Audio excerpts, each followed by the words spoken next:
See, because if I did too much of that, Oh, here we oh, go. you guys ready for this? Let me not derail you. Just keep going. No, with you the already motivational derailed me. stuff. How do you guys manage personal time together to keep your relationship healthy? That's real. Well, number one is Chip, the chip on my shoulder. Oh, I was like, I love jalapeno chips. Oh my gosh. You're listening to the PJF Podcast, a show dedicated to decoding elite sports performance and fitness. I'm Paul Favorites, and I'm an MBA strength and conditioning and performance trainer. If you want to become superhuman, take your fitness, and take your sports performance to the next level, this is the podcast for you. Let's do it.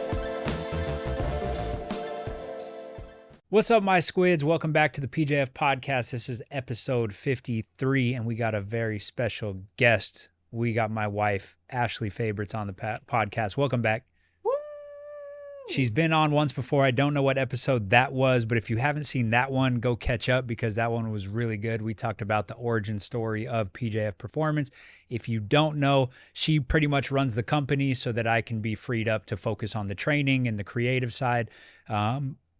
We make a great tandem. She pretty much handles everything from the app to the emails and every other aspect of the business, while I can just focus on the training and the other stuff that I'm actually good at. So we are a family-owned business. It's pretty much me and Ashley running the show. So welcome back. Thank you. And are you going to put the Rocky music behind? Dun, dun, dun, dun, Oh, dun, dun, oh, dun, that's not the one. It's dun, dun, dun. What one? No, I can't give you that one, but I can give you the other one. Dun, dun, dun, dun. I don't want that one. Dun, dun, dun. That's not the one. Dun, dun, That's too dun. aggressive. That's the one that he ran the steps to, right? He was running the steps. That's great. Yeah, I can't do everybody's that. excited We don't have the for rights. Thursday. We don't have the rights to that song. So sorry. Well, I'm excited to be here. We're giving the people what they want. What so. they want. There was a lot of requests on the last one in the comment section to bring Ashley back. So we did take some questions from Instagram. So hopefully you guys came with the heat. And we'll talk a little bit about life stuff, business stuff, a lot of the stuff that I don't typically talk about because I'm so focused on the details of training. Yes, getting personal. Where you want to kick it off? Oh, let's kick it off with the changes of the business just in itself. You've been traveling a ton and we've been making a lot of moves behind the scenes without you. But I think the biggest change is the indoor gym is gone. Ooh. Or it's on its way out. She got her way. The master bedroom that I turned into the gym is now turning back into a master bedroom. The whole thing was like, I made my dream indoor gym and it was great, but I used it how many times? Like maybe 5 times a year. Like, Yeah, you're always training outside. I'm outside. Yeah. I'm outside. I'm outside. Like the only reason I had that gym, the indoor gym, is if it rains. Yeah. And it's nice that I had like Kaiser equipment and air resistant stuff. Like I can't have that outside because it'll get ruined. Right. But I couldn't justify like having that gym and eating up that space in the house just for 5 sessions out of the year. Yeah. Especially this year, I traveled so much. I ran much less sessions. Like I didn't run, I don't think, any sessions during NBA season last year here because I was traveling. Mm-hmm. So I had 3-4 months here for off season and we had maybe 1 rainy day. So it's like, why do we not have this big baller master bedroom? And then also, since I'm doing so much traveling, we decided as a family that you guys would travel with me more and potentially even while we're gone for long periods, rent out the house. We just threw our first party at the crib. Oh, the swanky all white party, baby. Hey. Yeah, so we rented out the house. We weren't there. We weren't there, but we rented it out for the day for like 6 hours, and we're like, yo, if we could do this a few weekends out of the month. Yeah. And then it increased the home value to turn that gym back into a master bedroom for rental purposes. So technically, I didn't get what I want because I won't be sleeping there. This is true. This is true. But you want to know who did get a lot of like good use out of it? The baby, Jaxon. Jaxon loved the Jackson's gym. playground, He the loved the indoor gym, which is very dangerous.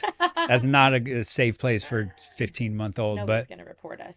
yeah, he's obsessed with exercising. He does like single leg RDLs all day, like all day. Can we because put a clip in? yeah, maybe we could put a clip there, but it's we got to work on his form a little bit, but Oh my God.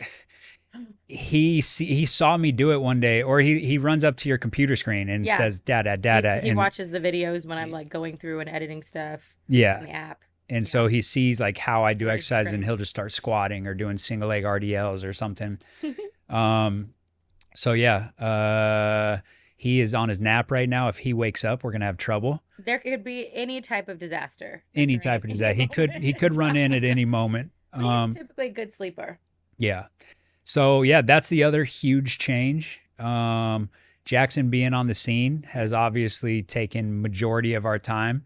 Yeah. So we've had to just become more organized and more focused in the business, just because he takes so much time that we don't have all day to work anymore. We have little windows. Like I'll have a 3-hour window where I got to get as much done as possible. And same with you. You'll have 1 hour, 2 hours. Sometimes you'll have him on your lap and you're still trying to work at the same time. Yeah. So that's been the craziest thing. Craziest change, I would say, is having Jaxon on the scene and still trying to do focused work. Yeah, and I mean, it is definitely different than when we would pull like all-nighters before we had him, and then our ability to try to do that now, it almost doesn't even exist. Yeah, you can't. You can't. Because if I pull an all-nighter, then I'm starting to go to sleep. He's waking up, and then there's no sleeping through. Yeah. I thought when I was getting into this that you could like, okay, I'm asleep in and he's not going to bother me. As soon as a kid is awake in the house, everybody's awake. Everybody's up. Everyone. Surprise. He's going to make sure he's banging on the door until I wake up. There's no sleeping through that. Yeah. So I can't pull that all-nighter and then get an hour of sleep, have him wake me up, and then have no energy throughout the day. Yeah, which I think a lot of people don't really understand how much energy it takes for you to film so many things for so many hours per day and try to get that done on like no sleep. Yeah. And you were like the king of sleep and all of the things. And now it's like, I'm going to have to flex my entire belief system to just literally survive. Yeah. Well, it's the time, the energy, the mental energy. That's the hard part. Like to sit down and film and continue to do the research and all those things and perfectly tailor a video. It takes a lot of mental energy. And so you day to day, if I don't have it, because I'm training people in person, I'm doing the online stuff, I'm taking care of Jaxon, then to also make detailed content, like it's just so hard. You got to pull from so many different areas to get that done.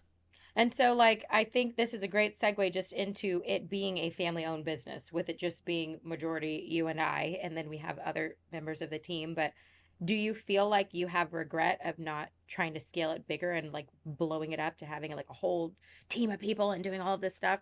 Or do you think that it would be easier if you had that with Jaxon now on the scene to switch the business, or do you want to keep it this way? I think the opposite. I think the only regret I have in our business was trying to scale it up and become a big company. Mhm. Like when we expanded gyms, we had multiple gyms. We were hiring trainers and dealing with that whole thing, hiring and firing. And you're dealing with a lot of relationships. It's personality. There's personalities and it becomes tough. It drains my energy. So when we expanded, we're looking at the bottom line and we're like, well, we're making money. So you keep going, right? Yeah. You keep going because you're making money. But then you start going, well, actually, I'm spread so thin and this is taking so much of my time, energy, mental focus. If I had all this time and energy back and I put that into online training or higher quality for my core clients, like how far could the business advance just off that alone? And so even though we're making money, I realize we're actually losing a lot of money, and we're creating. You don't have the mental space to focus on creating more content, producing things that move the needle. Yeah. So my thing is like, keep me available to focus on one or two things. Yeah. You know, and then lean out the company. You know, make the company small. A lot of people just want to blow up the company because that's what they see as success. They see the big gym and multiple gym in every city. That was what. Good for you if that's on you. Yeah, for sure. But at one point that was my vision. And then I'm like, ooh, that's a lot of headache. Yeah. Is that even worth the extra money? Yeah. Overhead is everything. And it comes with a lot of extra stress. Just when you keep the company lean, you have your freedom. You can go on vacation and you're like, I don't need to go make 100,000 this month just to cover the overhead. Yeah. You know, so it frees up your time, it frees up your energy, so you can really focus on the things that you love. So that's one thing that we talk about on Edge U a lot, is the steps of trainers want to go from just getting into it to all of a sudden owning a gym, to owning multiple gyms. Yeah, you're gonna drown. Yeah, you might drown. You might drown. It's tough. And even when you get there, if you're succeeding, you might say, hey, this isn't actually worth the headache. Like, let's downscale and let me go back to just being a one-man, two-man show. I think the only downfall with being the one man, because there's positives and negatives, right? The positive is that we get to be together and we don't have as much of a headache for personnel and all of those things. But then if something happens, like you get sick or I get sick or the baby gets sick, somebody else, there's all this sickness happening, or just whatever is happening in our personal life, our business feels it. Yeah. And I think that that's something that like a lot of people don't recognize and realize. When you are the nucleus of everything, you don't get to have a break. You really can't afford for like a life crisis to go down. Yeah. Because that could literally be 2-3 months of revenue down the drain, or angry people, or just whatever is happening. Yeah. It's true. There's pros and cons, but the scaling really big has just never worked for us. It's I don't just think never. so. Yeah. Just the nature of you being who you are. We don't have a clone. No. It could be me. It couldn't, just like him. Couldn't be you. That's one thing you couldn't do. You can do everything else in the company, but you can't be the trainer. Yeah. So it's hard. Maybe you could create content. Maybe I could use you as a puppet and I'll just tell you what to say. I could just be one of those people that's like, you know, riding on a bike and you're just like following me around and I'm just doing like nothing. I don't know what you're talking about. That's a terrible idea. They just like go around and they just follow them and they just do nothing and they just follow them around in their day. Bro, do you know how much my That's followers all the would little kids. hate that?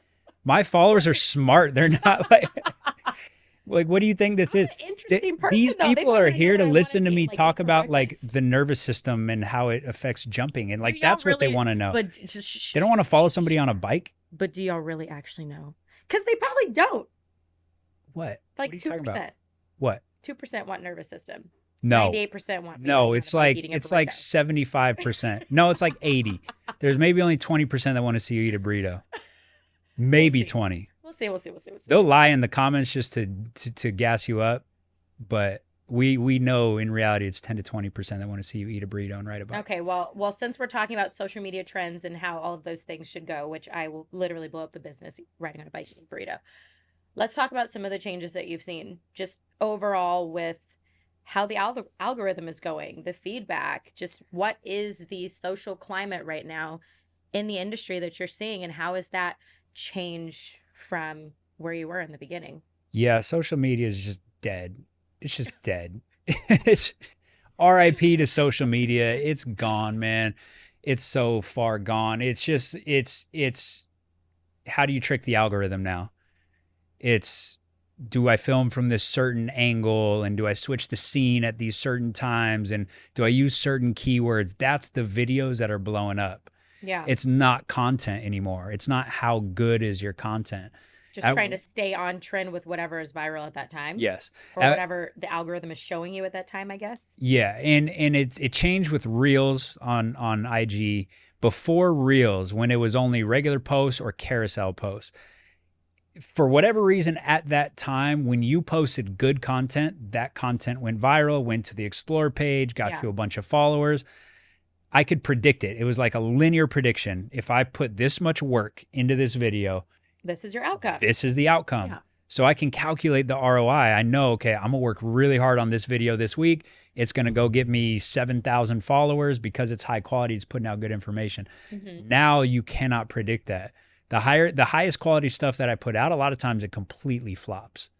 Completely flops. And then I'll put out like some random video I didn't even work hard on. I gave out no information, but maybe the opening scene was just visually appealing, and that'll go viral. So that's interesting because it almost seems like people are being fed more content that doesn't actually feed their brains. Yes. Than anything else. Yes. So it's almost like there's more watered down educational content being pushed. Yes, because as a creator, You've got to be entertaining. well, I as a guess. creator, you're incentivized to keep putting out that same content that performs well. Yeah. So then it's hard for me to sit here and put in a bunch of work on this video that I know is going to flop. Like if you're following and you're going to see it, it's going to help you, but it's not going to get enough engagement to go to the Explore page and get me any new followers. So that becomes a difficult decision to sit here and work really hard on this video. Yeah. Whereas I could just put out a quick little something that actually is not even valuable, but the creator gets incentivized from that and they grow from that. So just in terms of like the other followers who are also in your industry or in our industry, and they're experiencing this same issue, like, well, what do you do? Like, what are you going to do? Are you going to water down your content? Are you going to keep pushing things and just not get seen? Like, how do you scale from that, especially if you're somebody that's new on the scene? Yeah, now trying to tap into the market. What do you do? That's the hard part. I go back and forth on this every week, and I just do a blend where I still am focused on just the high quality stuff that I think is good. Yeah. Because I still have a lot of followers out there that also agree, like that is good and it's helping them. The ROI isn't there, but it's more me just like, this is the art. This is what I've been doing. This is what got me here. I'm just going to keep doing that. Staying true. Regardless of what the algorithm thinks of it, I'm going to put out this content. But you have to do a mix of both now. Yeah, now right? I got a few days a week. I got to throw in something that might actually go viral and get me 1 million views and get me more followers. Because at some point you got to bring new eyes to the page. Right. You got to bring in some new people. So I just do a little bit of both, and then if I find something that works, I also make sure it's still true to myself. Like even my more catchy viral videos, there's still some like somebody's going to benefit from it. Right. You know. Whereas I think some other people like are a little bit more disingenuous. They'll do something just because it has a good hook or whatever, and they'll just double down on that and keep going. I think it kind of ruins their credibility and it ruins their business long term, even though in the short term it's getting them more followers. Yeah. But so yeah, for me it's just a combination. And then of course like my thing is like, let's get everybody to go listen to the podcast. And that's where I can really talk about stuff that I'm passionate about. Yeah. A lot of this stuff I could never talk about on social media. Wah, wah, wah. Yeah. Yeah, it would be crickets if I went into detail, like this kind of detail. The instant gratification thing, we've always known about that. It just seems as though it's getting even more aggressive now. Yeah. Like the swipe is like so real. Like if I don't see something in like 0.5 seconds, I'm out. I'm out. Yeah, and that's Reels and that's TikTok and it's this new short form. And when I started, remember, when I was posting, when we were at the Tempe house, I was doing vlogs. Like that was my main thing. Yeah. I like long form content. Like if I have a topic, I'm going to write a long article on it. And then it moved to YouTube. So I was doing vlogs and I was doing YouTube, but I still, every time I post, I got 5-10 minutes to talk about something. Yeah. Then it went to Instagram, where at first I had 15 seconds and that didn't really blow it. But once they gave you a minute, then I really started going, and then you had the carousel where you could swipe over, so I could put up to 10 minutes worth of content. So, and then Reels, and then the TikTok of like, you need to do 5 to 10 second Reels. So if you're following that trend, it went from long form to short form. Yeah. And eventually it's going to be like nothing. Like your videos are like eating a burrito. Yeah, exactly. Exactly. It's like a 1 second clip of somebody eating a burrito. But so like, are you saying that you think that in the next 2 to 5 years, Instagram is not going to be a main marketing perspective for people in our industry or just in general? I don't know, because they do adjust well. They adapt. Yeah. Like if a competing company pops up, they just copy. Yeah. They do a good job of copying. Like they copied Snapchat, did a good job.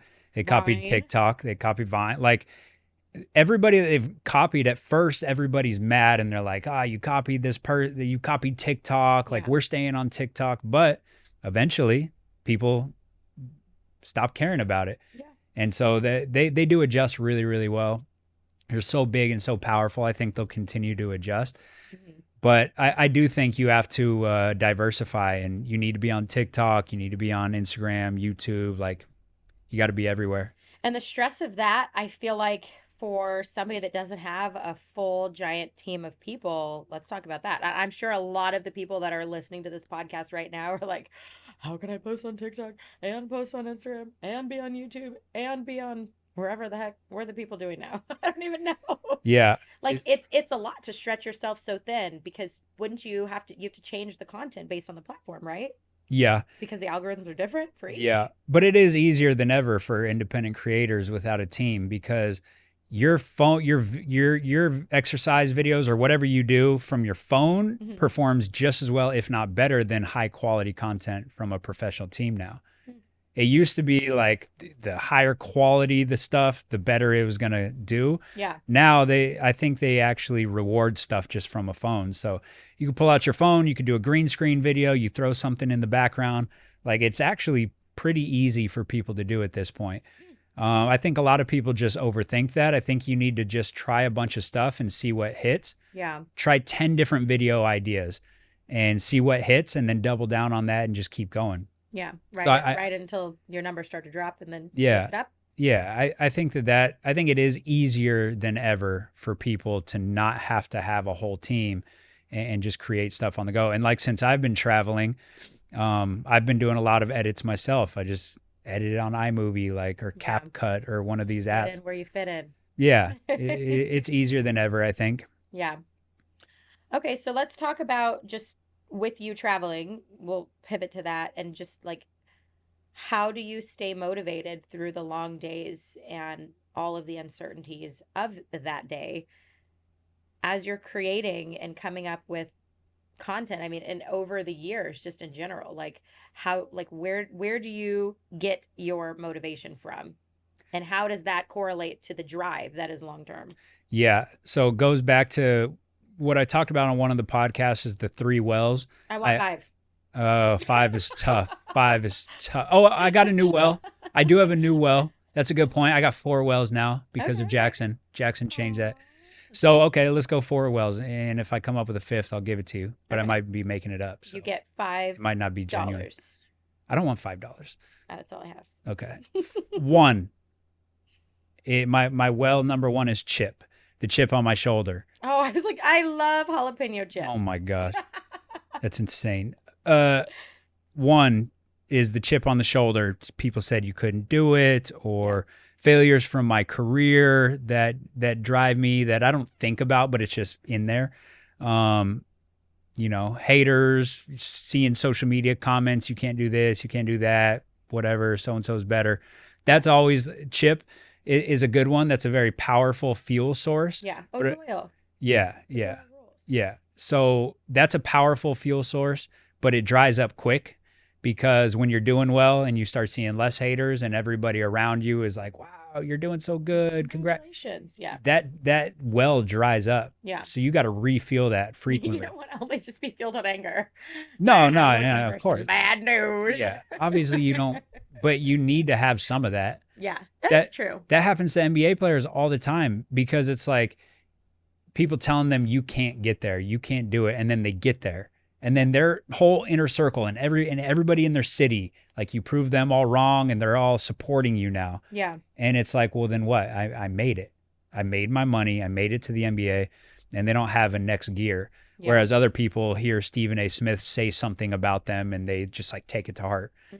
It's like Michael Jordan in his press conference, or like his Hall of Fame speech. It was really bitter. It was all about like, yeah, this one reporter said this about me and I took that personal.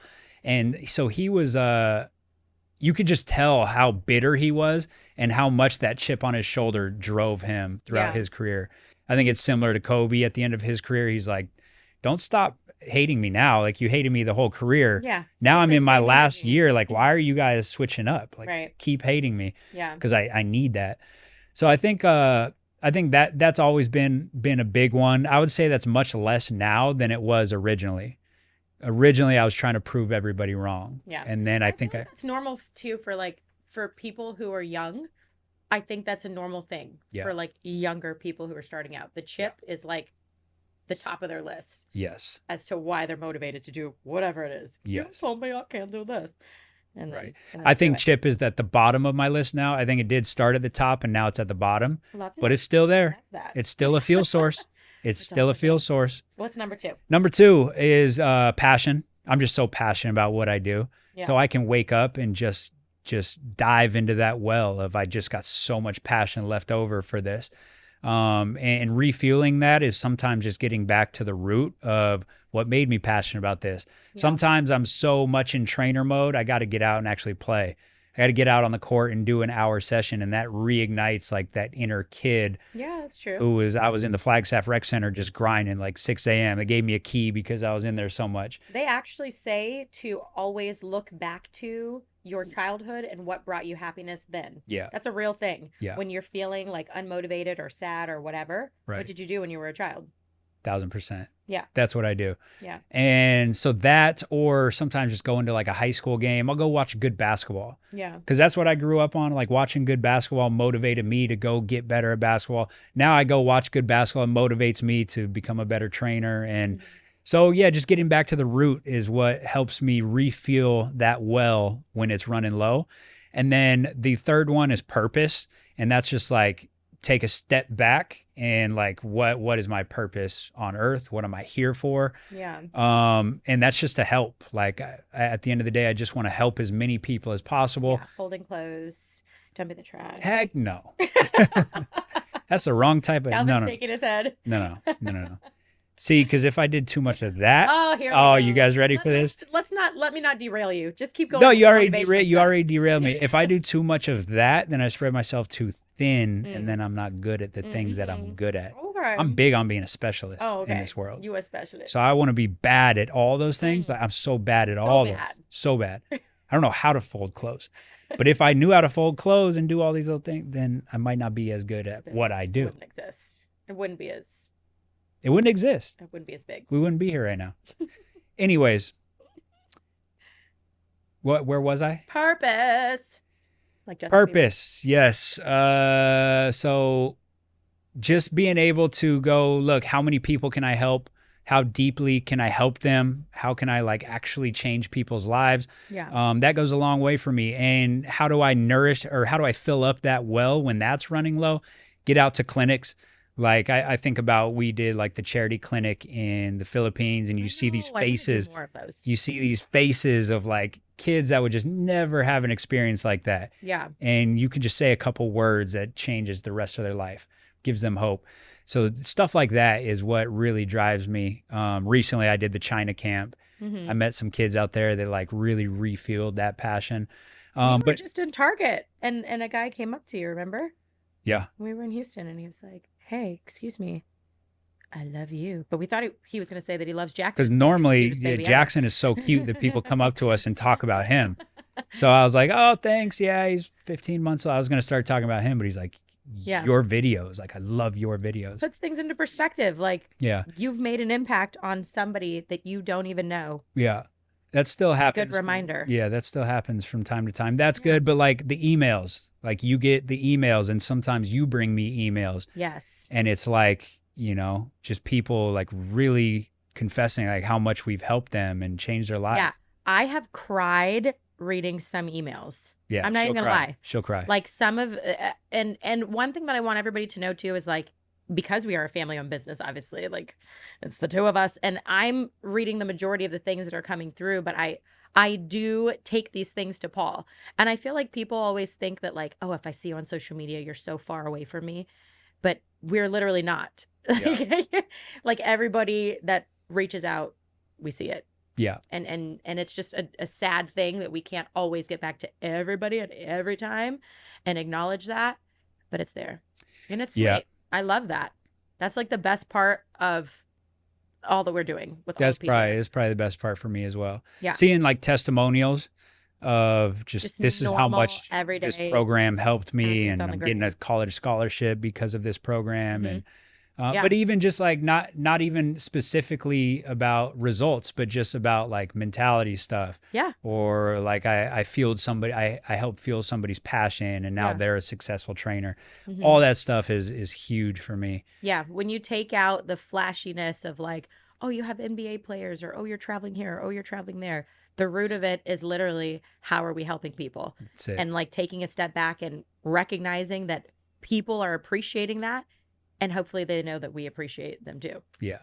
I'm not the one that's creating the programs, but like, hi, Yeah. appreciate me. Yeah. So Purpose.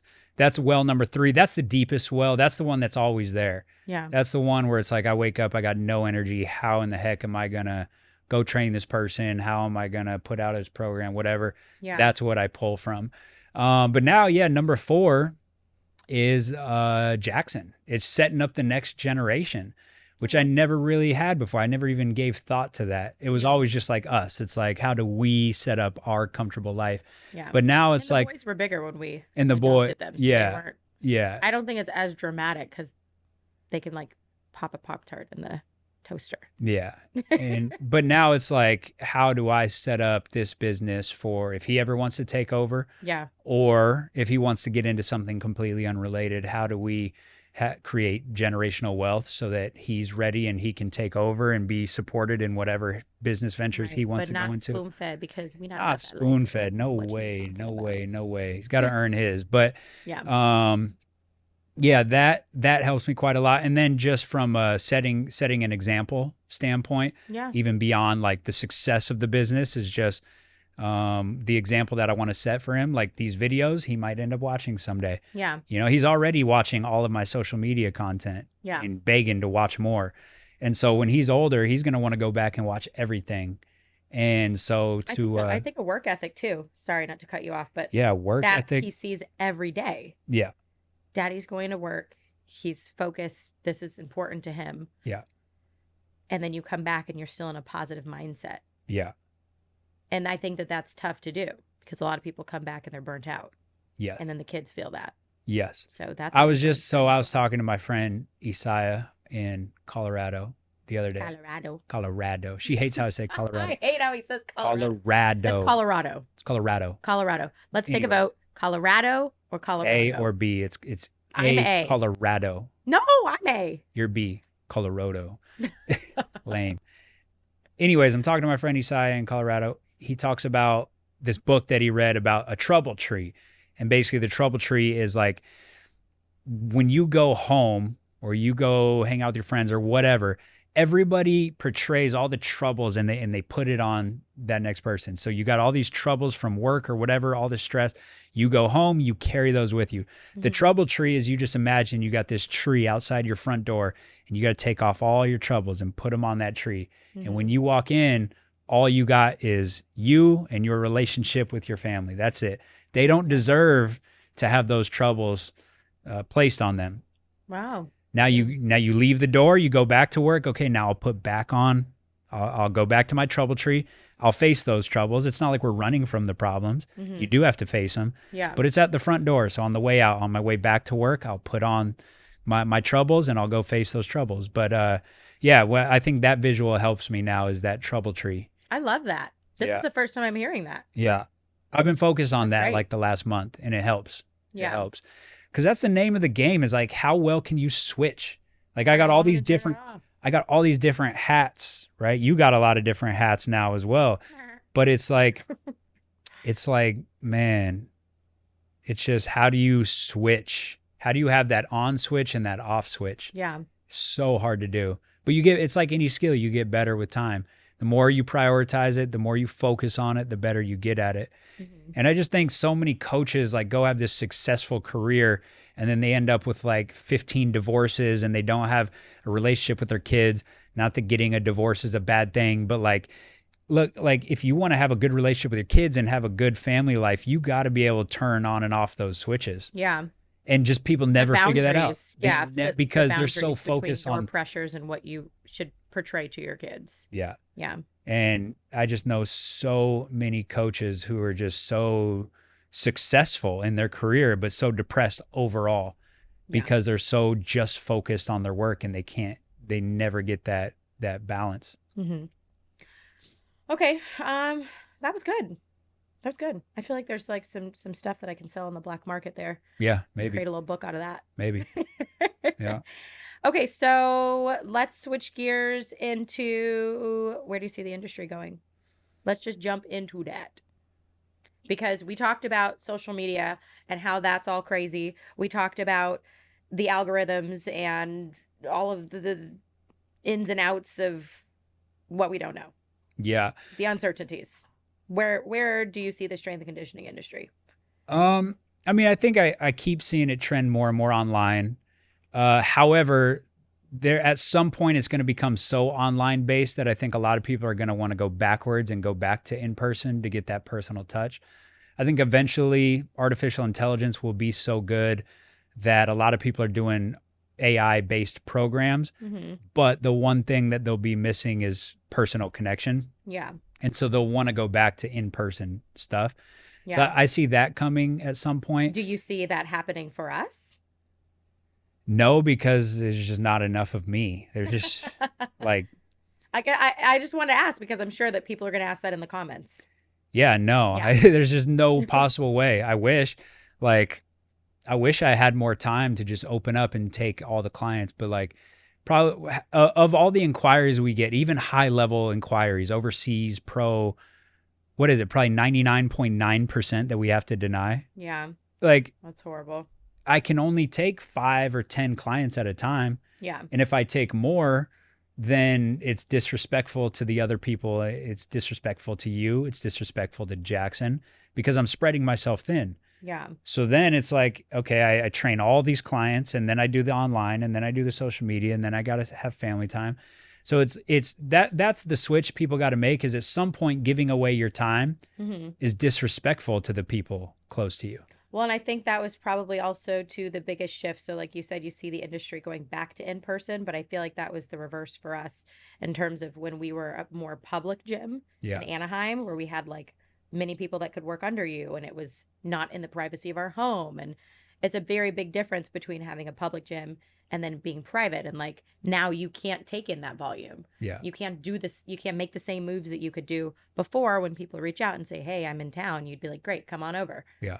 And now it's like, we can't really do that. But and now I'm doing more consulting too, because like a lot of our clients, they'll come in for a week and then I don't see them the rest of the year. But it's more like, let's do the assessment. Let's train you for this week. Let's send you off with some new ideas for your training. Yeah. But it's kind of outsourcing, like work with your team trainer, work with another trainer in your city. You come see me for a couple of days. And I think I will do more of that. But yeah, day-to-day training, there's just no way I could take 5 guys. Yeah. You know, and then especially with how much I've been traveling for those main core of clients, there's just no way that I could accept more for day-to-day training. Yeah. And it would be wrong of me to accept people. Like these people emailing us, they don't understand that if I don't have the time, you're not getting a high quality service. That's so true. And you would never want to like water yourself down.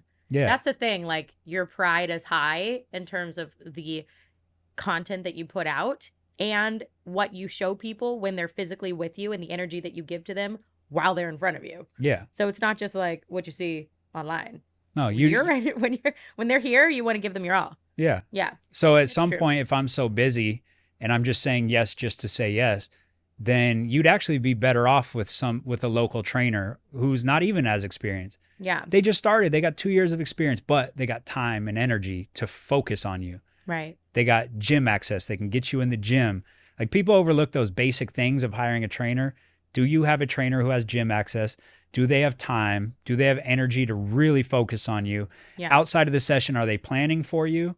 Are they watching film? Like these other things that somebody like me, if I took Johnny from down the street, the 8th grader, like I don't have the time to go do all this extra stuff. So he would actually be better off training with somebody else. So I'm just gonna blow up your spot right now. Is there a domestic PJF camp in 2024? Need to do it. We've been doing these international camps, but I don't know why I never do a local camp. I think we'll do. Shoulder. Yeah, I think we'll do. L.A., maybe New York. Brooklyn. Yeah. Bed-Stuy. I think we got to do it. I've been away from the camp game. I love running camps. Yeah. That's I love going to camps and helping set a up. good middle ground because I get out and I meet these people, and I get to help that. It's not one-on-one. It's not small group. It's large group. So you might only have one conversation with me. You might not get a conversation with me at all, but you got the experience of being there and learning. Right. And so that's like, to me, the way that I can help the most people is online training and camps. Yeah. That's the two things. Mm-hmm. Outside of that, I really don't see our business focusing on anything else. Yeah, that's true. Where do you, Paul Favorites, see the business in 10 years? What is the future of PJF Performance? I don't know. It's just like J. Cole in one of his songs talks about how he goes back and forth debating between, is he retired or is his career just starting? And Oh, that's deep. I have that thought daily. I go back and forth. Yeah. One day I might wake up and be like, I've done enough. We've made enough. We could downscale and just go hang out with family and just enjoy life. And I could be done. Or other days I wake up and I'm like, actually, I'm really young. I've done I'm nothing. about to be 34. Yeah, I got way more to do. I got more to accomplish. So I go back and forth between like, wow, what a good kickstart to my career. Like, this is all just my warm up. I've been doing the dynamic warm up. I'm about to get to the main portion. Other days I'm like, I don't know, maybe I just want to hang out with my family and not deal with this stress at all. I think that where you struggle the most with that, just laying back, like chilling, laying back with your family, is just the fact that you have so many ideas that come into your head. Like, I don't think a lot of people realize that a lot of the programs and ideas that we have now, you just popped up and you're like, I'm going to focus on this today. Figure it out. And I'm like, okay. Yeah. And then now you're like in testing weird exercises and doing stuff for like months or years. And I'm like, what happened? And they're like, pink, it's ready. You know what I mean? But then you already have something else in the back of your head. Yeah. After you do that. Oh, there's so many ideas. Too many things going on in your brain. And it does make me happy to be able to have that idea and go accomplish it. Yeah. So I don't think I would ever like fully retire. I think I'm too passionate about it. Yeah. But I think that I can significantly take a step back. Right. And focus less on the day to day, like put out as much social media content and, you know, do as much and maybe go to partial retirement. It's like 50-50. Yeah. So anyways, that's how I see the business in 10 years is we're doing exactly what we're doing, but I've just taken a step back and I'm like partially retired and I'm spending a lot of family time. Okay. And when I get an idea, I still go act out on that idea and get stuff done, but I'm not stressing about day to day. I got to be here. I got to be there. I got to travel. Yeah. I'm not doing any of that. I want it to be a little bit more like low key, go with the flow. Low key. Yeah. Yeah. I love that. Okay, well, we will likely still exist in 10 years because you heard it here first, folks. Maybe the ideas. We got Elijah, we got Jaxon coming up. Maybe one of them wants to become a trainer. Maybe they're going to be the grinders. That's true. I mean, Elijah watches goes all to the NBA. He watches and takes over PJF. But he watches all of my sessions. So it's like if anybody's going to know, it's going to be him. So he's what, 13, 14? He just turned 14. 14. Yeah. So in 10 years, he'll be 24. Oh. It's prime. New face. It's prime. New space, you never know. Face. You never know. It might be a family business. It could be. He hands it on to Jaxon. I like it. His little apprentice. A little apprentice. I love it. Yeah. What is one thing that most people don't know about you? Do you have a hidden talent? You would have to. Because I know that you have hidden talents. But I want to see what you're going to say. Well, I think I know what you're getting at, so let me hear what you're going to say. What do you mean? What am I going to say? I have a few hidden talents. So I don't know which, like. Confess. Let's hear, what is my hidden, let me ask you the question. Does Paul have a hidden talent that people don't know about? I'm sick and tired of you. He a rapper. I am not a rapper. I am not a rapper, but I do have the ability to rap. I can freestyle pretty rhyme. Well. I can rhyme. Are you about to do something? No, like, you I'm put not me gonna, on the spot. No, I'm not going to do something. Yo. I'm not going to do something. But yeah, that is like, I've always had that ability. So, okay, here's where I developed that ability. Here's where I developed that ability. AAU basketball, Uh-oh. AAU? 6th grade, 7th grade, Okay. youngin'. Young. You go on an AAU trip, everybody just raps, everybody freestyles. Is that what it's all about? That's what it's Honestly. Everybody, yeah. Oh, okay. Every basketball team is going to have 4 or 5 guys on that team who just freestyle everywhere they go. I want to know in the comments if that's true. That's true. Every single team has at least a few guys who can freestyle. Okay. I started coming in those freestyles as like a joke. Like people wouldn't expect me to be able to do it. So I would come in as like a little joke. Mm-hmm. And I'd spit a few decent lines and people go crazy because I'm not supposed to be able to do it. Yeah. And then eventually I kind of got good from doing that. Get your reps in. I got reps in from just we'd be in Vegas, AAU tournament, we'd be wherever. And I would just start freestyling. And I think I got good from that. And then I think I had a good ear as a young kid. Like I came up on like Tupac and Biggie and then into like Lil Wayne and Andre 3000 and Nas, just like really good rappers. Yeah. And so I always had a good ear. So then I can kind of like copy how they rap. And yeah, it's a weird ability that developed. Mm-hmm. I don't do it, but I'll do it for a few people. You being one of them. That's actually how we initially bonded. That is so true. Music. We would send songs of the day. Yeah. When we didn't want to like be like, hey, I'm thinking of you today. Yeah. I'd be like, song of the day. And just find out like good new dope music. Yeah. I love it. Okay. So yeah, I guess that's one of my hidden talents. People won't hear it though because it's hidden for a reason. Some people got to have hidden talents that are actually hidden. Just because I got a podcast and a social media doesn't mean all of a sudden Bro, you have the mic right now. I'm not giving out everything. I got to have some stuff in here that people don't know about. Dancing is another hidden. Dancing is another one, yeah. That's what was funny about the viral video of me doing the ball handling dancing that at our wedding. Sports Center posted. Mm-hmm. Is the caption was like he didn't know how to dance, so he started dribbling. But you were like, this which is like dance. I'm gonna do it. That's funny, but I can dance. Paul was offended. I was offended. World. I put a chip on my shoulder. How dare you? They said I couldn't dance. What? This is the best dancing. Well, I think I You came have up to with read that that. caption, by the way. But yeah. Yeah. You self-sabotage? Yeah. Because I grew up dribbling to beats, and I would put on, and the more complex the song got, the more handle combinations I would have. So you'd put on like Eminem, who is not just rhyming the last word, but they're rhyming words within the sentence. So he's balancing 2 or 3 rhymes at one time. Right. And so to every rhyme, to a certain rhyme, it'd be like a cross.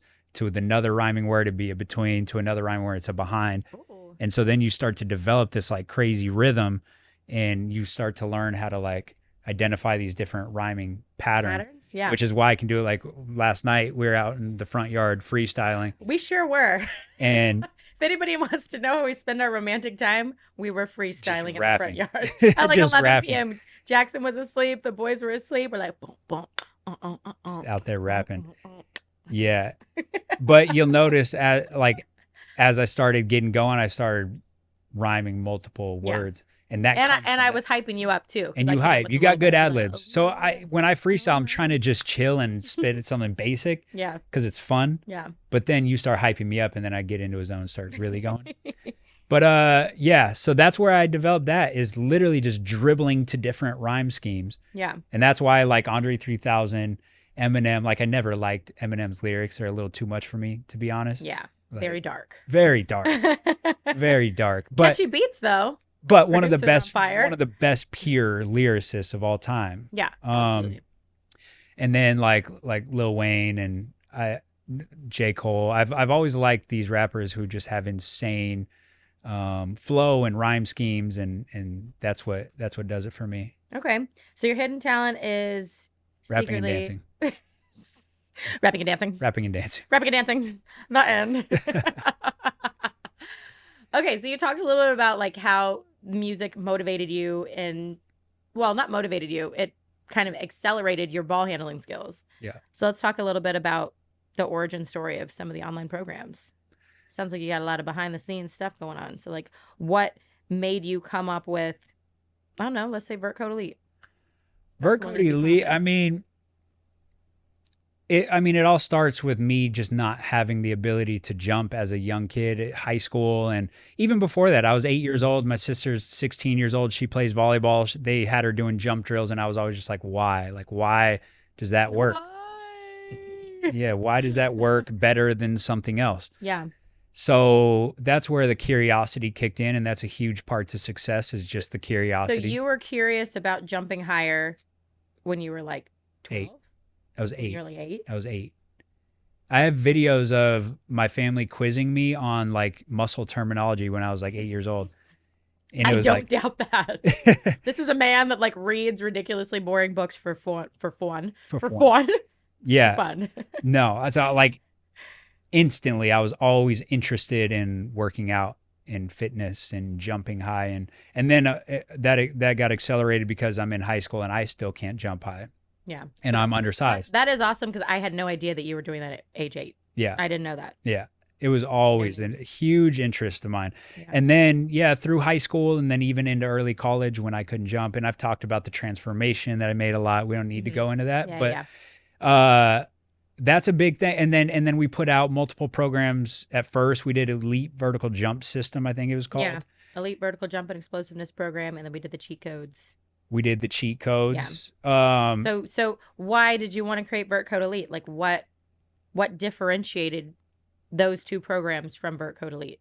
Just your knowledge that had grown? Or yeah, what? It's just knowledge that had grown. I had got better at, I don't know. Like I kind of just, I got more efficient with things. Mm-hmm. Like that's what happens when you learn. Like every 5 years, you just get more efficient. So you're like, okay, this program can be similar to that program, but let's take this stuff out. Sometimes it's not always adding stuff in, it's just removing stuff. Gotcha. And then we had thousands of like positive reviews, like testimonials?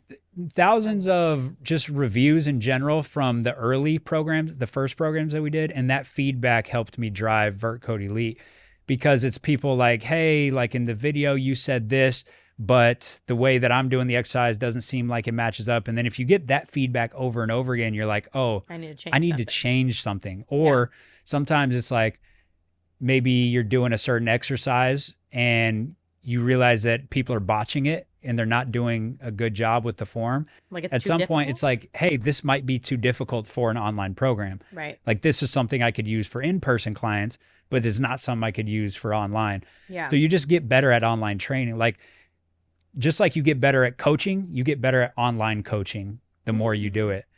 So I think that was a big thing. And then it needed a better name. The Elite Vertical Jump System just never really hit. A lot of words too. Yeah. A lot of words, guy. It's too wordy. I was sitting on Newport Beach. I was just staring at the water and I was like, be on Newport Beach. I was like, what is missing from this vertical program? Like, why isn't it number one? I felt like the quality was worth being number one at the time. It's like, why is this not like considered a top 3, top 5? Is it marketing? Is it the quality? Yeah. And then I realized it's the name. Like Vert Code is straight to the point. Right. Sounds good. Yeah. So yeah, that it was changing the name and then just adding in the lessons that I had learned over the previous 5 years of online coaching. Mm-hmm. And so let's talk about durability code, because that seems to be popping off as well. Why did you want to create durability code? I mean, you already incorporated a lot of that type of stuff into the other programs anyway. So why did you feel like there was one that needed to be specifically dedicated to that? That was just a question that we got so much, is like, hey, I want to start Vert Code Elite, but I got this knee problem. I want to start Vert Code Elite, but my ankles are too weak, so I can't do any plyometrics. And so I just go off the feedback. Like if those are the emails that we're getting, then I know that I need to address that. Yeah. Because if I want you to do Vert Code Elite, first, you got to be prepared. You got to be durable enough. So that was really the thinking behind durability code. And so durability code does work on your vertical. It does work on your speed and your strength. But the main priority is longevity, durability, progressing you into plyometrics.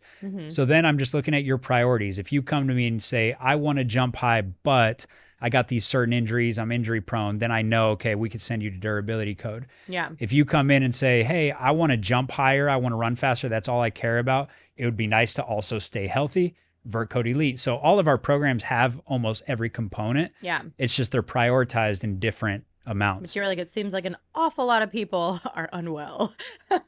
Yeah. And basically, want to get better. But none of these other programs are going to be a smart move for them.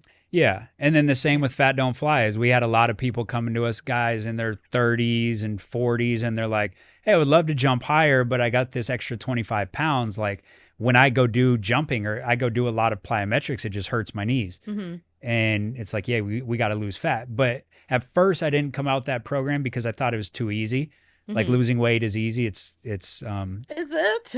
Well, simple. It's not easy. It's simple. Can that be, wait. Can that be the thumbnail? No.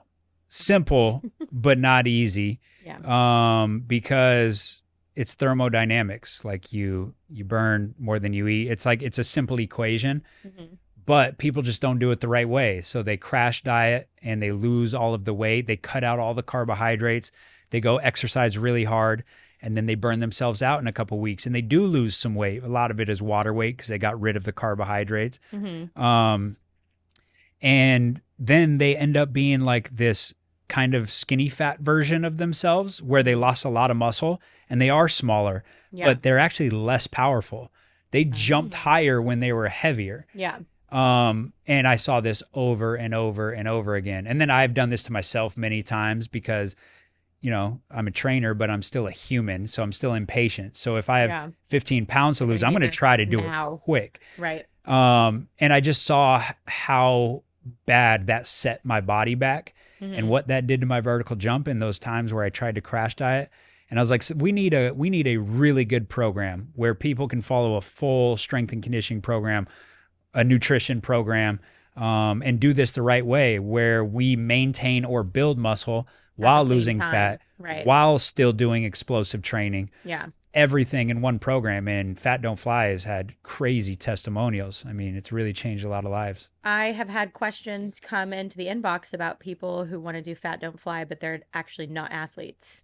Is that something that they could do? Yeah, because it's scalable. Like we have body weight versions of the exercises. Yeah. Like what I would say to them is you take out the plyos that we do.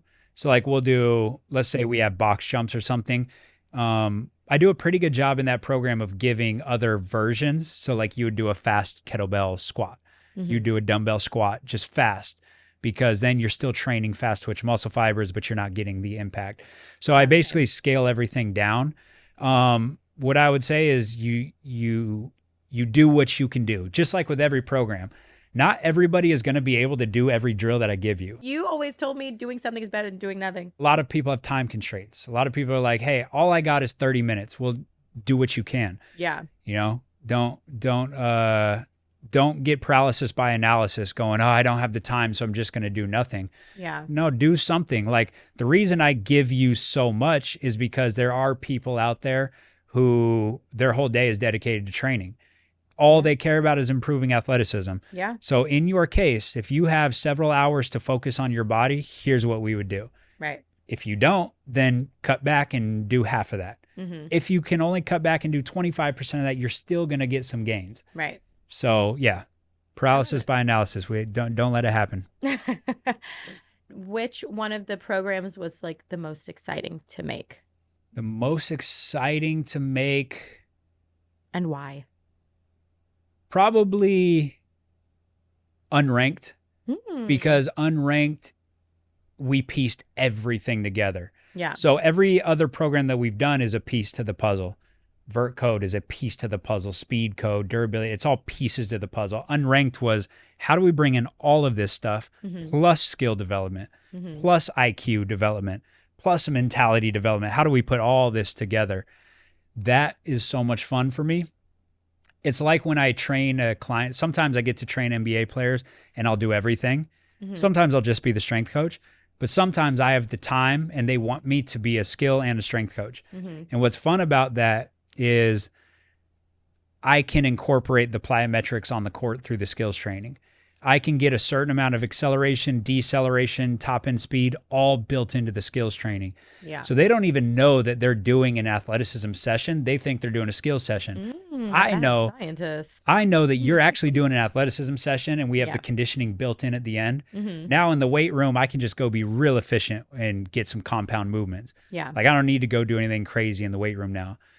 Whereas if they do skills training separate with somebody else and then they come to me for just the strength, Mm-hmm. I got to piece in some extra stuff. I got to piece in the conditioning and the communication becomes difficult because Right. did you get it on the court? I don't know. Right. Do I add in more? Do I add in less? How many jumps did you get? These There's a are lot of guesswork. even at the highest level of NBA teams. A lot of times the strength coach has no idea how many ground contacts they got on the court, right? Did the skills trainer, Like beat him down. did they do star drill where everything was finished in a dunk? Well, they just got their plyometrics. We can't afford to do much more. Right. So then they come into their weight room session and you're doing more plyometrics and then their knees are sore and they're burning out. It's like, yeah, the communication wasn't there. But when it's all under one brain, there's no It's lapses. fluidity. It's fluidity. There's no lapses in communication. Yeah. So that's what's fun about the unranked program Mhm. is I can just sneak things into the court and make it flow so much better. I love it. Yeah. I love it. Let's get into the Instagram. But you don't even know what questions to ask. Here, let me tell you what questions to ask. No, I want to do it. That's the whole raw realness. This is going to be the worst questions. Okay. All right. All right. That part in there. We're going to take Instagram questions, that part in but there. she's going to choose them. So these are going to be bad. All right. They're going to be so good. Okay. I get some bad questions. I filter a lot. I got to filter. Am I allowed to ask James questions or no? Skip it. Depends what it is. Best situation in your opinion for Harden? Stay in Philly or go somewhere else? No comment. See, you already picked a bad question. Blunder. Yeah, first question that she chose was bad. I literally, okay. If you All get right, to 5 bad questions before you get to 5 good ones, then you're fired for life. Go ahead. Okay. How do you guys manage personal time together to keep your relationship healthy? That's real. That's a good one. Well, it's nice that we both work from home because we get little time, like a random lunch every now and then. We'll get to just like step away 15 minutes here, 15 minutes there, random lunch. We did get in a good habit of working out together. That's an easy one to do. Yeah. If you guys can work out together, then you're taking care of your health and you're taking care of your relationship at the same time, double whammy. But it is difficult. It is difficult. For the first time, we just had a babysitter come and we went out on somewhat of a date, but not really because the kids came with us the big still. boys. But yeah, I mean, that kind of stuff. I think we are still trying to figure that out. We got to get better. What would you say? No, yeah, I agree. I think it's literally just finding small points in the day to just be like, hello, let's have a coffee together. Or let's just talk really quick. Yeah. If we get caught up in the motion of transactional, like, did you do this for the business? Did you do that?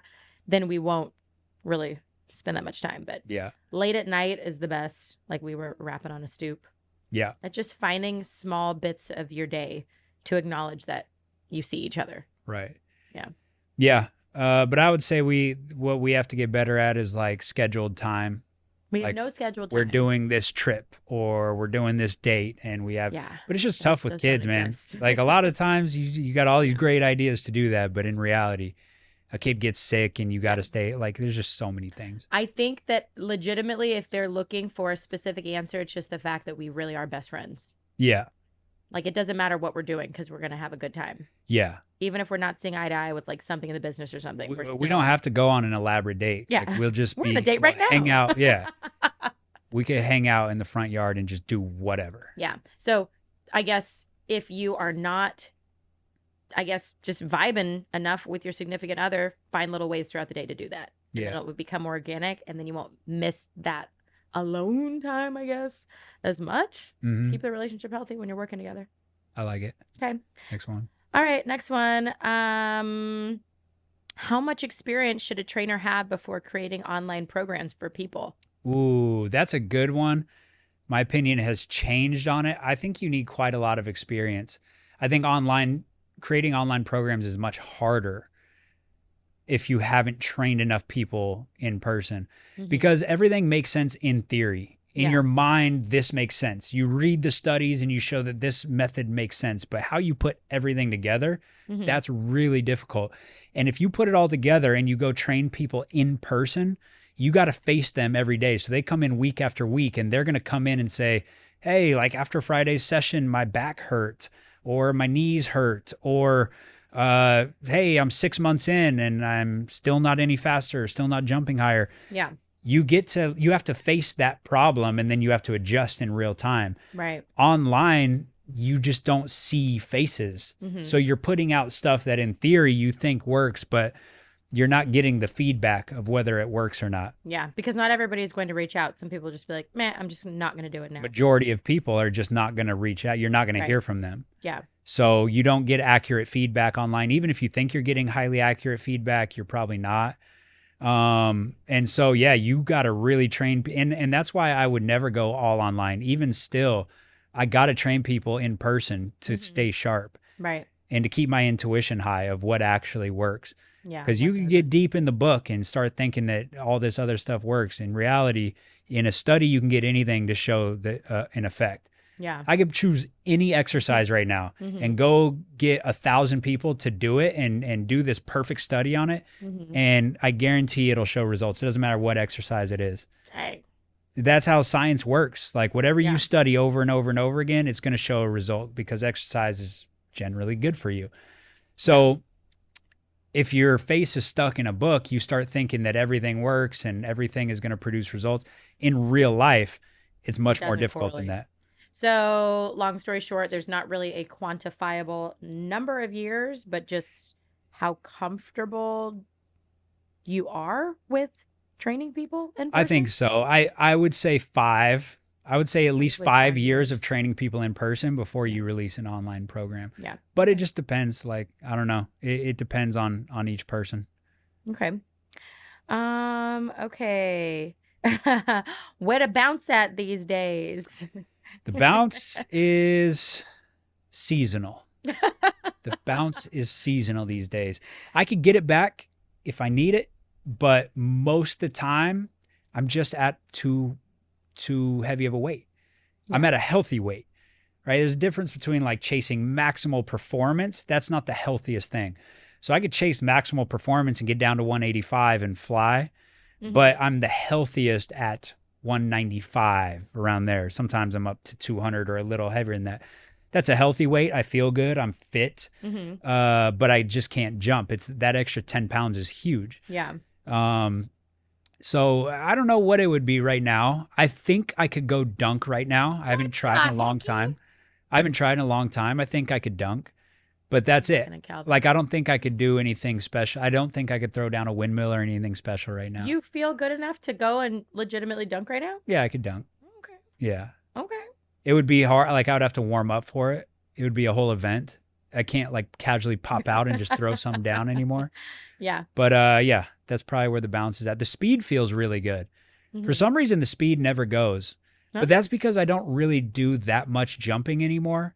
But I'll still go out and I'll play against Elijah randomly, and it maintains like the first step quickness. Right. So yeah, whatever. If you don't use it, you lose it. I was going to say, there's a little knowledge nugget right there. Yeah. If you don't use it, you lose it. And I don't jump enough because that's just not a priority anymore. Yeah. What I found about jumping is it has to be in your top 5 priorities. If you want to jump high, it's got to be in your top 5 priorities. And once Jaxon came around, it fell so far out of my top 5 priorities that it just became really hard to maintain. What do you think of the current pickup basketball culture? Just people who are just going out to hoop for fun. I think a lot of it is just filmed now. I think so much of it is like YouTube basketball, which is awesome. It's really cool. Like, I'll go in Elijah and Davion's room and they're not watching NBA, they're watching YouTube basketball. That's actually so true. That's wild to me. Right. They're watching average basketball players play against each other and they're like hyped up on these one-on-one matchups. Yeah. Like basketball players who don't really play basketball at all. Yeah. But they're interested in the matchup because they're like these different streamers and they like the personality. They talk trash, so it's entertaining. YouTube basketball is huge. And I like that. The only thing is I don't like the idea of every time you go play pickup, you have cameras. That feels weird to me. Like too much pressure or something, or like that's it's just such a big part of spectacle? It's a spectacle. So like for example, I talked to NBA players. Last week I was talking to somebody and he was like, yeah, I need to start playing pickup because the season's coming. But like, if I go to this gym or that gym or that gym, there's all these cameras. And so I can't actually go work on something new because They're gonna be there like, could be a "Oh, they messed blooper. up." There could be a blooper, or you can't go work on your defense and like try to slide with everything full court because you're at risk of getting crossed. And now you're everywhere, viral. That's bad for your brand. Like, so there's certain I things didn't that think about that. there's certain things that people worry about where if it's behind closed doors, like we're really working on our stuff. NBA players, that's where they're bringing in new moves that nobody has ever seen. Right. And so wow. it loses a lot of pickup loses a lot of value when you start adding cameras. And now it's like everybody's mic'd up and it's more about like who's talking trash, and that's what goes viral. With YouTube basketball, it's a lot into the fights. Like the videos that get the most views are ones that there's a fight involved. And I think that spreads the wrong message. Yeah. You have to be overly aggressive on the court. Yeah. In Like order you can't to... go just play well. Like you need to also talk trash, and you need to try to fight somebody, and you need to taunt. Toxic. Bro, that video, the video of the Toxic. kids. Have you seen the video of the little kids? They're like 10 years old and they're like doing these like dances and like showing up the other team. No. I got to show you this video. It went viral like last year. Oh my gosh. But there's like these 10-year-olds who are like, it's so clear that they have been watching like YouTube basketball, and these people who are like showing up their opponent and like dunking on them and going up and tapping their head and all this stuff. It's so apparent that they've grown up on this, because every time they scored, they would like look out of the corner of their eye at the camera and then start doing a dance or start showing up an opponent. And it's like, wow, you are, this is a whole different era that we're in. And I hope that doesn't continue. Yeah. Like somebody's got to push back on that and be like, that's not cool. Like just go play basketball. Yeah, because I think of like when we were watching the Jordan documentary, and back in the day, things would get pretty heated, but there was still a level of respect. Yeah. And I feel like it sounds like that's gone now. That is gone. Yeah. That is gone. Do you see that affecting the actual professional game of basketball as they go into like college and NBA? Do you think that it could get to that point where the whole culture has just shifted and that's what we're expected now? Possibly. But I think at the highest levels, to do that, you got to be so good. Like you have to be a superstar if you're going to put yourself out there like that. Like the coaches aren't going to deal with the foolery or what? Coaches aren't going to deal with the foolery. You're going to be made into a clown. Like these guys who have prided themselves on talking trash and then they go play terrible. Like the media is on you. Dylan Brooks, for example. Dylan Brooks is a really good basketball player. All around. Great defender. Can score in bunches. I like Dylan Brooks. He just got paid by the Rockets. But the amount of media backlash he got from going and trying to show up LeBron and talk trash to LeBron, and then you didn't back it up, like you're not that guy. Yeah. I think he just lost a lot of like respect from the average basketball fan. Just to get a little bit nerdy with it, your thoughts on nervous system training, power plus training methods, training the nervous system? Is that too specific? It's not. No, that's the problem. It's not specific at all. Everything trains the nervous system. So it's just like, my advice, hey, go train.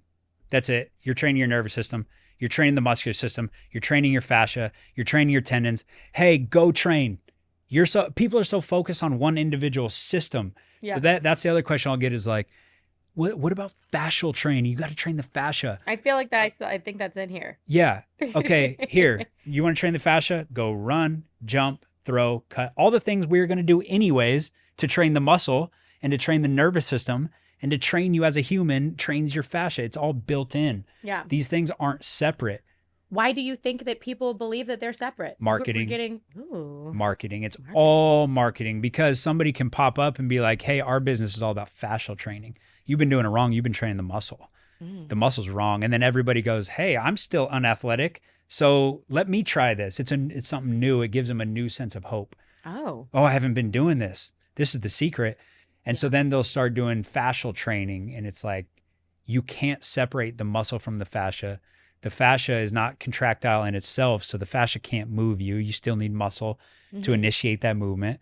Fascia can certainly help transfer energy better, but to become coordinated and to be fascially driven, that's what people call an athlete like John Morant, fascially driven.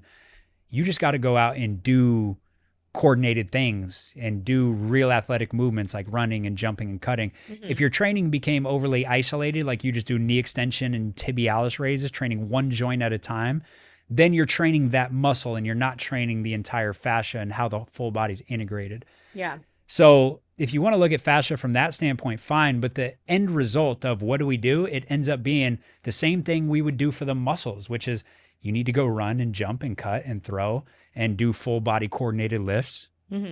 It's just people focus on one thing, like that kid's asking About the nervous system. Yeah. Well, the nervous system drives all movement. You can't, that's the brain sending the signal to the muscles to move. Yeah. It's all built in together.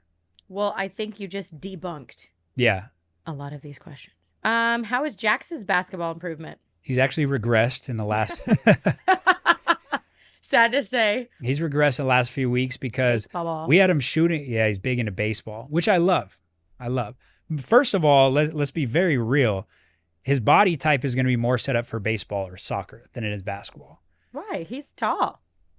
For a baby. He's tall for a baby. I am not tall. You're not tall. Bro, why you Our tall parents are out? tall, so maybe My it's in. dad be tall. But listen, I've been through the rigors of being in here with NBA players and realizing how hard basketball is when you're not big. Yeah. It's hard. You don't think he's going to keep growing? Well, he's going to keep growing because he's this big. So yeah, I'd hope he keeps growing. Do you see how this man is coming for me? YouTube?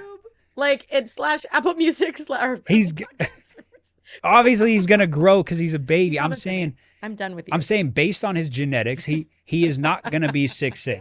He's not going to be But 6'4". we don't know that. Think about the little short parents who are looking up at their kids. and Yeah, it trying happened to Michael Jordan. I'm saying it happens. And so, yeah, let's chase basketball. That's great. But if he gets into baseball or soccer or golf, he loves golf. He does love golf. These are all things that statistically speaking, he has a way better shot. I don't care that I'm a basketball trainer. Yeah. If he ends up being 5'10", it's going to be hard. Yeah. It's going to be hard. But, you never know. Who are some of like the short basketball players? Oh, gosh. These Only, like, days, it's 5? tough. Like, A couple? yeah, like everybody is above 6 foot in the league right now. Maybe what's the dude from freaking the annoying dude on defense, Alvarado?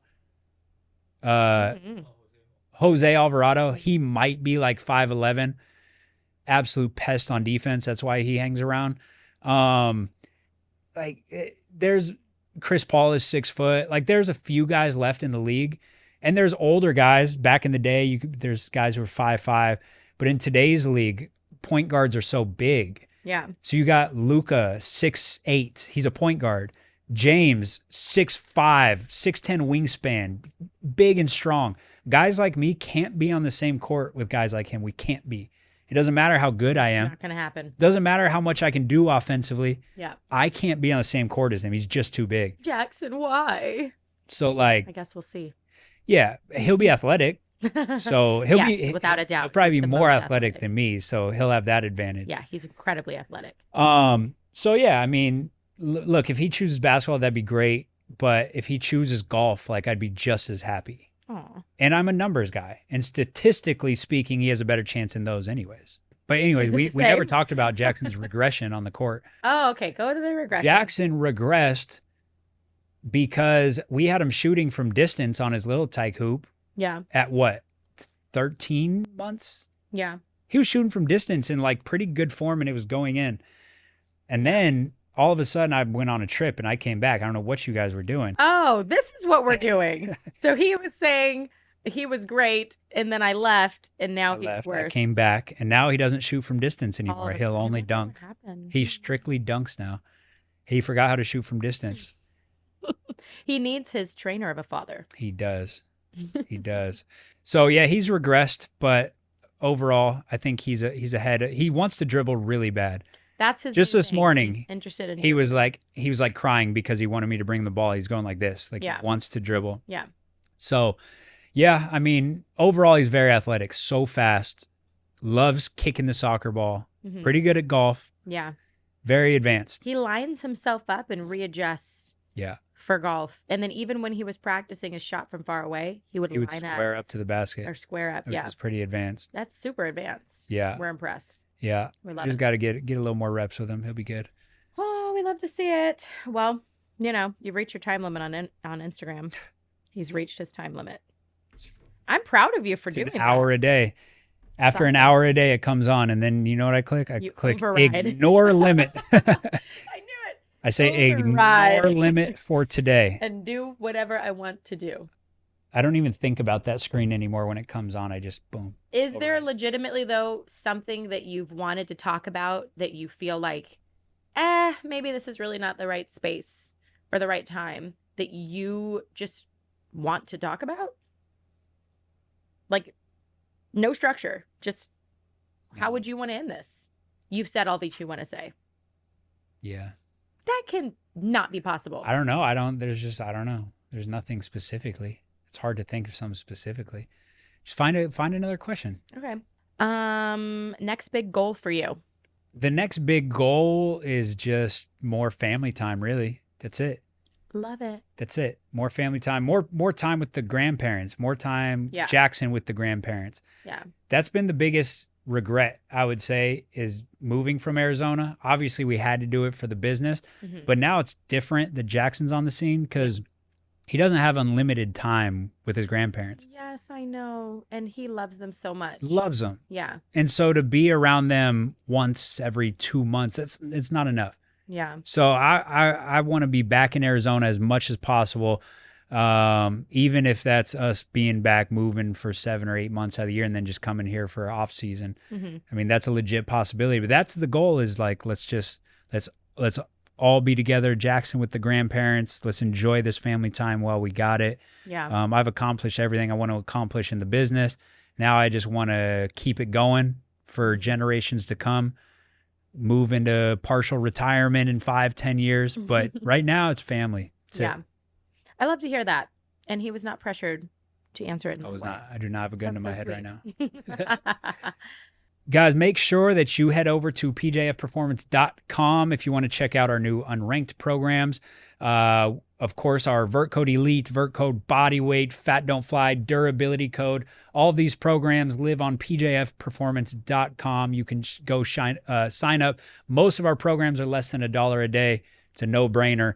We also have our extended length bands on Amazon. We got our league length pads on PJFperformance.com. So if you're looking for any training products, check that out. Until next time, we're out. We're out.